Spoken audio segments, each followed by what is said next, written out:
సరే ఆగండి. సర్లే కానీ అట్లా వాడతారా? ఎట్లా వాడుతున్నారు? గాడిదల్లా వాడుతున్నాం మనందరూ. అట్లా వాడకూడదు. నీట్గా పాడాలి వద్దా? నీట్గా పాడాలి. చదువుకుంటున్నాము.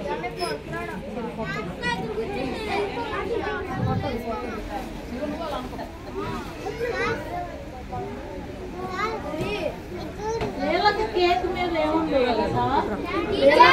వీళ్ళకి బొమ్మ ఉంది, టీచర్ బొమ్మ. వీళ్ళకి జుట్టు హెయిర్ క్రాఫ్ట్ కూర్చోవాలి.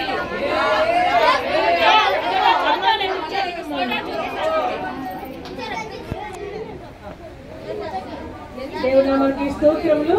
మీ అందరు కూడా వందనాలు తెలియజేస్తున్నాం. ఒకసారి అందరూ ఒక 10 నిమిషాలు కామ్గా ఉంటే ఇక్కడ కార్యక్రమం చేద్దాం. మరి లీలాంటికి అందరం కేక్ కట్ చేద్దామా? చేద్దామా వద్దా? Very good. ప్రార్థన చేద్దాం. ముందుగా చిన్న ప్రార్థన చేద్దాం.